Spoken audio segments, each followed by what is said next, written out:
What if we told you that just one company, one that you've probably never heard of, has assets equal to over 40% of the US's GDP? And alongside just two others, it controls nearly 90% of the most powerful companies in America. If you think that's crazy, just wait, because we're only scratching the surface. There's so much more to uncover, and this isn't some wild conspiracy theory. We're sticking to the facts as we pull back the curtain on the 10 companies that secretly run the world. Number 10. Nvidia. Some of the companies on our list are here not only because of how powerful they are now, but how powerful they will become in the future. A few years ago, most people hadn't even heard of Nvidia unless they saw the company's logo on their video game loading screens. Now, Nvidia is all over the news. So, what exactly does Nvidia do? And why is everyone talking about it? Well, Nvidia is almost single-handedly supporting the entire AI revolution. While the company has had its hands in a few areas of technology, it's best known for one thing: manufacturing GPUs, or graphics processing units. GPUs are responsible for producing the visuals on your computer. They take in digital data and they output visual data. Artificial intelligence requires massive data centers of interconnected computers to work, and high-performance GPUs are necessary for all of this computing power to work. Because, well, AI isn't actually intelligent. It needs a bunch of computers to run all the potential answers AI can give you and see which one is the most likely.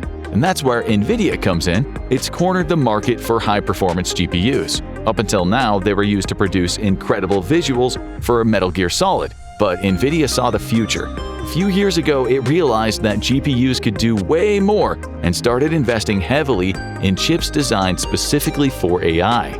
They were called programmable GPUs, which could be customized to execute a lot of computations, like those used in artificial intelligence. Even though market experts thought this was a risky bet by Nvidia, it turned out to be right on the money. And now they're the only game in town. They were the first and only people to invest in these GPUs before ChatGPT even made it out to market. In fact, ChatGPT itself was trained on 10,000 Nvidia GPUs. As one Wall Street analyst said, there's a war going on out there in AI, and Nvidia is the only arms dealer. Right now, every huge company like Google, Meta, Apple, Microsoft, and OpenAI all need Nvidia chips to function. Their GPUs power chatbots, CPUs, and even self-driving vehicle tech. Looking at you, Tesla. Even though some of these tech giants and other companies have started to produce chips, Nvidia is still light years ahead. Right now, the company has an 80% share of the GPU chip market. Maybe that's why the company's market cap went from $364 billion in 2023 to $3.65 trillion in 2024. In just 1 year, Nvidia became the most valuable company in the world. Meanwhile, we've just been disappointing Duolingo with our Spanish progress. The company is now valued at over $3 trillion, making it the first chip company to ever cross that line. But that's what happens when 50 out of the 100 biggest US tech companies have to buy their chips from you. While that's great news for those with stock in Nvidia, it also means the entire AI market is now dependent on the production schedule of one company, something that's already causing problems for buyers. One such company, Supermicro Computer, said Nvidia isn't producing AI chips fast enough for demand, leading to disappointing profits. Number 9. Saudi Aramco. You've heard of Exxon, BP, Shell, the companies that overcharge you at the pump and occasionally experience leaks that kill entire fish populations. Well, they are not the biggest companies in the oil game. That honor goes to Saudi Aramco, an oil company based where else? Saudi Arabia. And let's just say they've had quite the winning streak over the past couple years, thanks to a perfect storm of factors. Global conflicts disrupted supply lines and sent gas prices through the roof, and Saudi Aramco cashed in big. Their revenues soared to staggering heights, making them the most profitable company in the world. While other companies also did well, ExxonMobil made $56 billion in 2022, Aramco sold $592 billion worth of oil and petrochemicals that same year, making $156 billion in profit. If you're wondering who owns Saudi Aramco, which stands for Saudi Arabian Oil Company, it's a venture between the Kingdom of Saudi Arabia and, well, the Kingdom of Saudi Arabia. The Saudi Arabian government owns a 92% share, while another 8% is owned by a public investment fund, the Sovereign Wealth Fund of Saudi Arabia. So how did Aramco concentrate so much of its wealth? Partly through the tactics of the Crown Prince Mohammed bin Salman, better known as MBS. When MBS came to power in 2018, he held nearly 400 Saudi oil tycoons and members of his own royal family at the Ritz-Carlton for a, quote, interrogation. He alleged that everyone was being held on suspicion of corruption. Then, he politely suggested everyone stop asking questions. The royals and the tycoons, wishing to leave this endless interrogation, not to mention the horrendous Ritz-Carlton accommodations, and return to their palaces, eventually pledged loyalty to MBS along with more than $100 billion worth of money. No Saudi oil tycoon has appeared on the Forbes Global Billionaire list since, even though they were permanent fixtures before that. A lot of the profits from Aramco get reinvested back into the kingdom. Saudi Arabia is trying to modernize its image to the outside world, and it's opened itself to tourism for the first time in decades, and it's investing in glamorous new infrastructure and high-tech projects. The most impressive and semi-pointless of these proposed projects has to be NEOM. It'll be a futuristic city of 9 million people on the Red Sea coast and built on a 110-mile-long, 600-foot-wide line, imaginatively called The Line. It'll run on AI and renewable energy and include no cars or emissions. Saudi Arabia's increased wealth via Aramco has given it a huge amount of political and diplomatic power to achieve its goals around the world. Number 8. BlackRock. When people think of companies that run the world, especially in the US, they think of infamous conglomerates, perhaps huge banks or media empires. But there are more important and well-hidden companies that maintain majority shares and therefore control of pretty much all of those big conglomerates. The puppet masters of the puppet masters. They're known as the Big Three. The problems with the Big Three running the world are pretty similar, so we'll use each company to explain one of the major issues. Companies like BlackRock. BlackRock operates as a fiduciary, which means that people, for whatever reason, trust the people working there to invest their money. They operate mostly through offering mutual funds in which many investors can pool their money together to buy a portfolio of bonds, stocks, or other investments. So many people have trusted BlackRock with their money that the company now has $11.5 trillion in assets. And if that sounds like an insane amount to you, that's because it is. Here's some context. The US's GDP in 2023 was $27.36 trillion. BlackRock's assets are equal to 42% of that. In fact, BlackRock's assets are equal to more than the total government spending of the world's top 10 wealthiest countries combined. One of the major problems with a company amassing this much money and power is that BlackRock has an oversized influence on corporate decisions in nearly every major industry in the US. The how and the why will surprise you, as we'll soon learn. But BlackRock also works abroad, and not only with other companies but governments as well. For example, BlackRock was the first ever company to get access to China's bond and stock markets, and then it became the first foreign firm to start a mutual fund business in China. Media outlets hailed this new development in US-Chinese financial cooperation, while people well-versed in the finance industry had just one question: what exactly did BlackRock promise China in return? We doubt Xi Jinping opened up China's market to a powerful American company after years of bans because he was just feeling generous that day. The US House of Representatives had the same question. It didn't like some of the answers they found. They accused BlackRock of heavily investing in, quote, red flag Chinese companies that have been blacklisted by the US. These include companies that develop China's military, enable the techno-totalitarian surveillance state of China, and most troublingly, help run forced labor camps in the Uyghur region. These are far from the only accusations against BlackRock. They've also been accused of helping deforest the Amazon.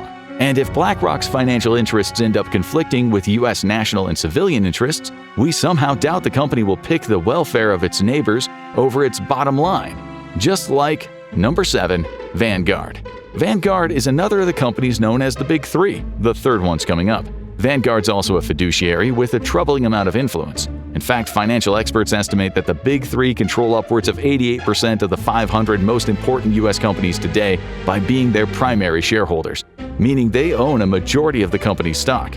That includes some of the largest American companies like Apple, ExxonMobil, General Electric, and Coca-Cola.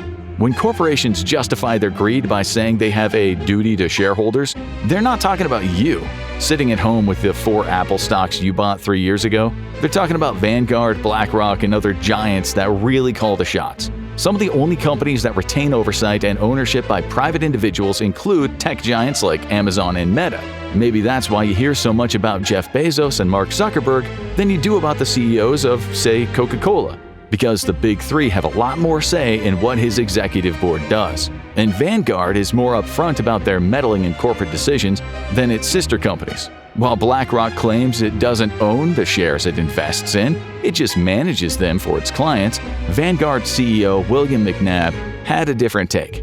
Back in 2015, he openly acknowledged the influence that comes with holding such massive stakes in major companies.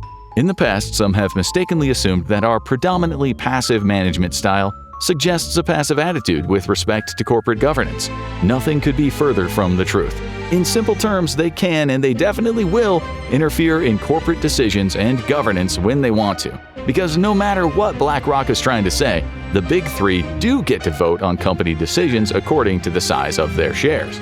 They tend to vote on the side of management rather than shareholders around 90% of the time, according to the University of Amsterdam professors and researchers who looked into the data. So how did a company like Vanguard get so powerful? Well, it all started after the 2008 financial crisis, a shock that rattled the entire economic system. When markets collapsed and wiped out life savings, people looked for safer ways to invest, hoping to avoid losing their homes and their hard-earned money ever again. They used to put money in actively managed funds, in which managers analyze the market and they try to get better returns than the average of the stock index. The problem was that these very well-paid managers, handling millions and millions of dollars, were rarely able to actually do what they promised. But they were still paid 1% to 2% in fees every year.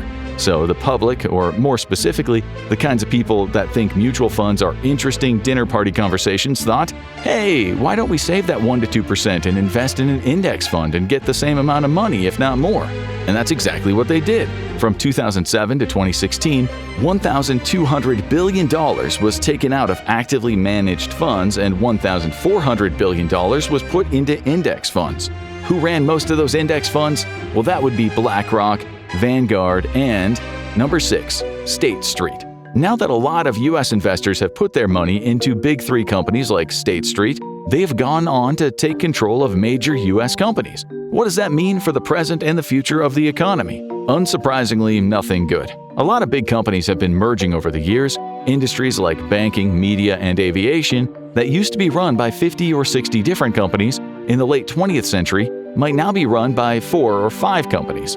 This creates a really bad environment for competition, in that it doesn't really allow any. And what do the mega companies that remain at the top have in common after everyone else has been merged into them or put out of business? Mostly that they're controlled by the Big Three.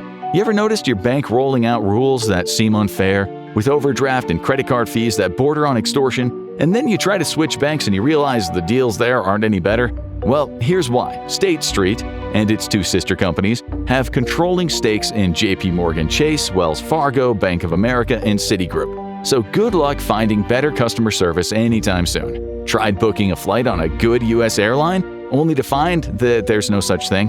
Guess what? Big Three own stakes in Delta, United, and American Airlines. The CEOs of all these companies answer to the Big Three.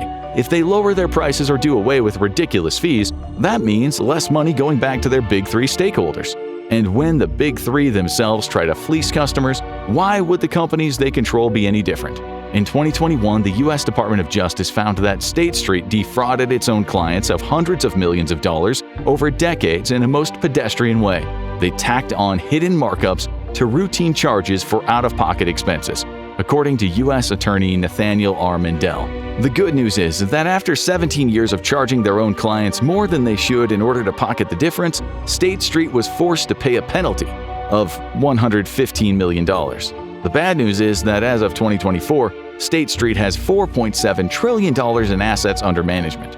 And the merging corporate empires they control are also doing their best to control the world on their own. Companies like number 5, Comcast. The Walt Disney Media Company might be the most recognizable entertainment company in the world, but Comcast is actually the largest, and arguably the most important.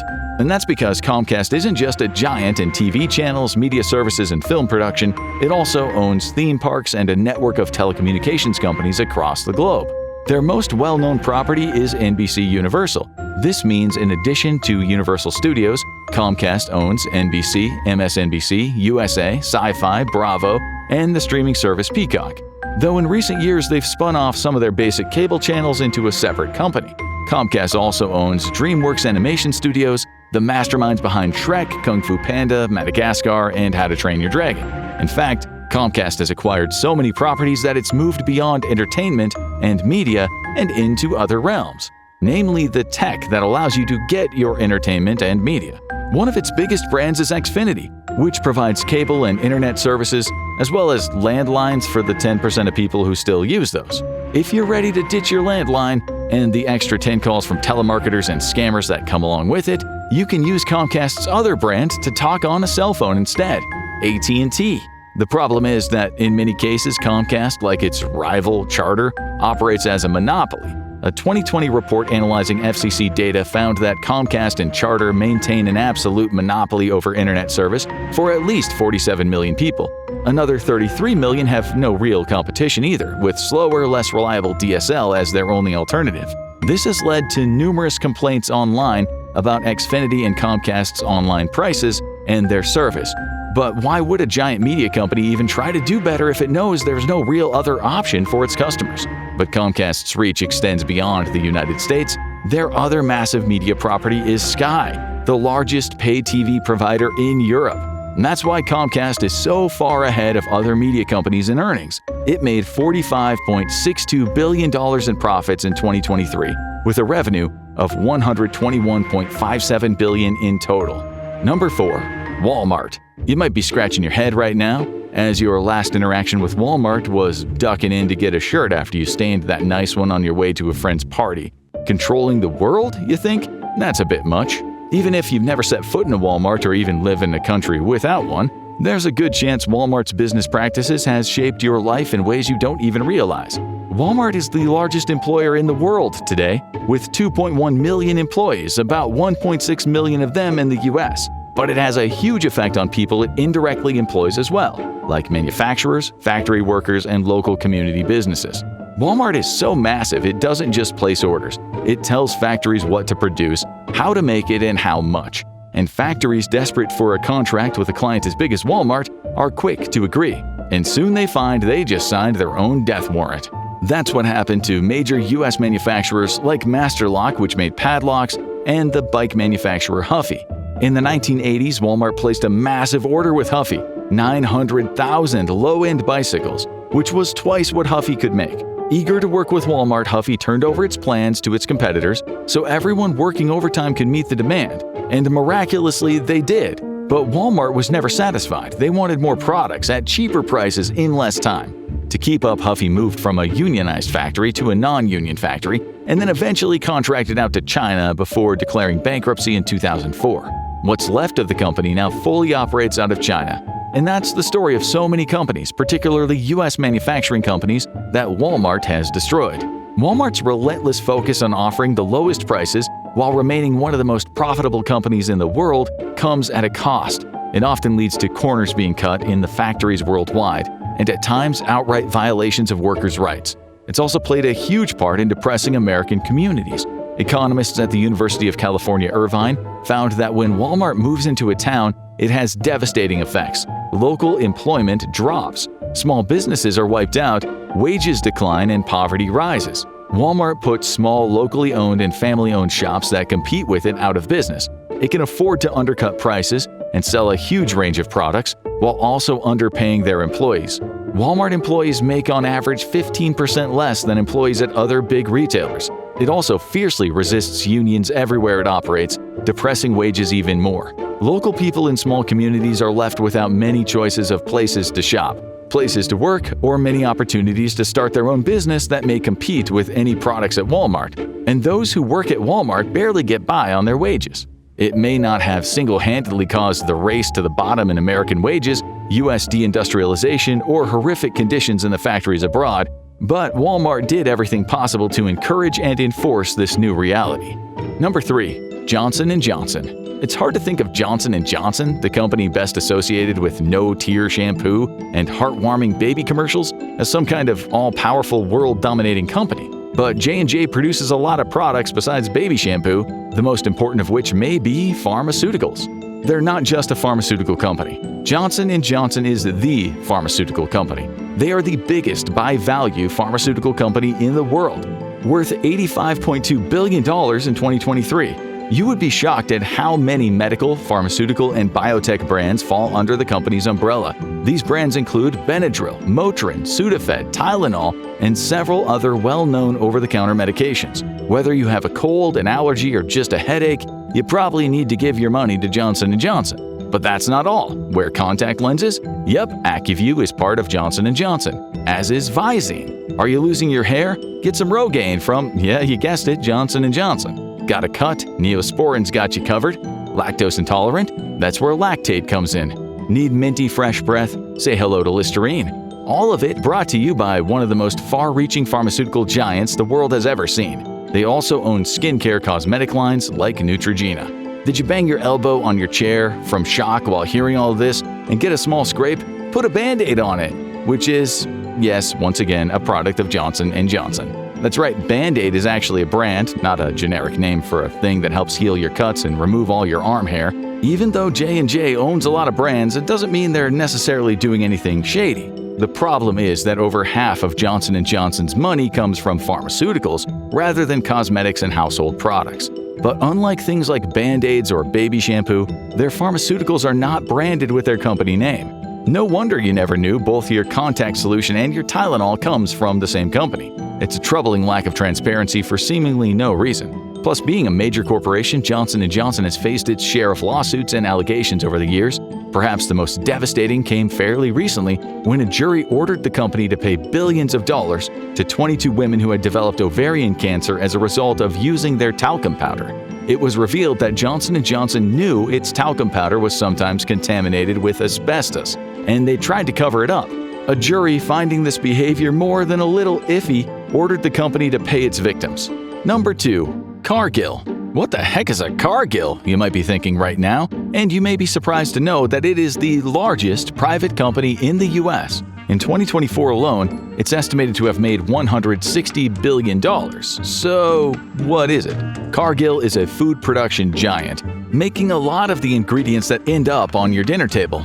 Flour, beef, salt, corn, pork, oil, etc. The company's website says its purpose is to nourish the world in a safe, responsible, and sustainable way, which sounds like a great thing to do. So what's the problem? The problem is that in its 155 years of operation, Cargill has frequently failed to live up to that promise, and it's actually gone out of its way to do a lot of damage to the world instead.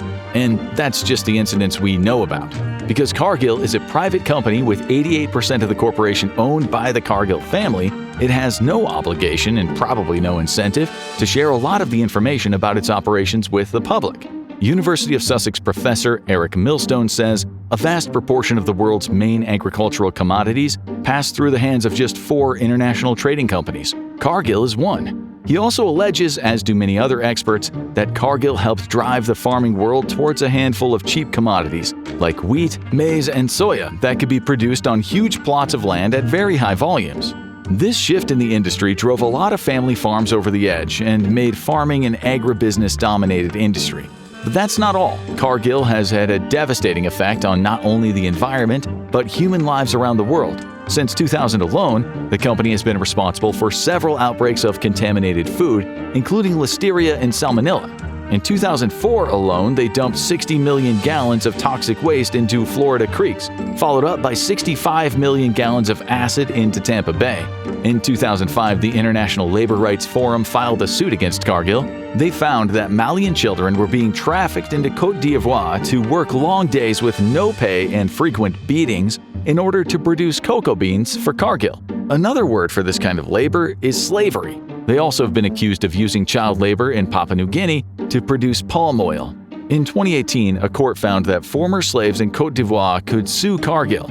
The children who had worked on the cocoa farms said that representatives from Cargill had visited the farms and knew there were children working there.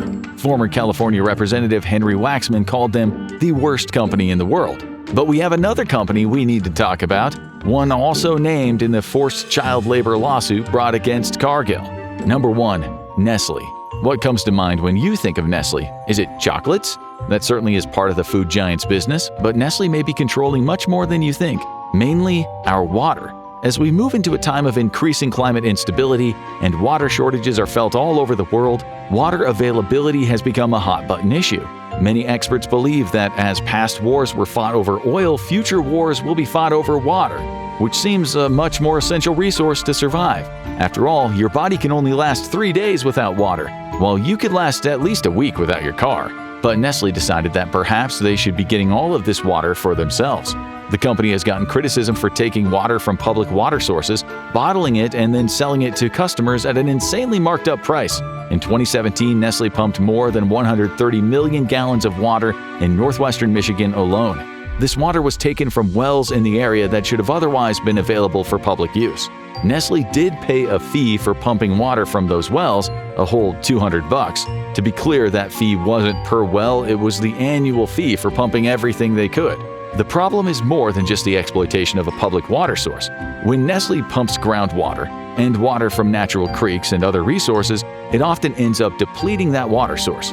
So not only is it taking public water and selling it back to the public for a crazy high price, it's often erasing that water source altogether for the people that use it and need it, and making over $3.5 billion in global bottled water sales in the meantime. Nestle made $111 billion in annual revenue in 2023, making it the largest food manufacturer in the world.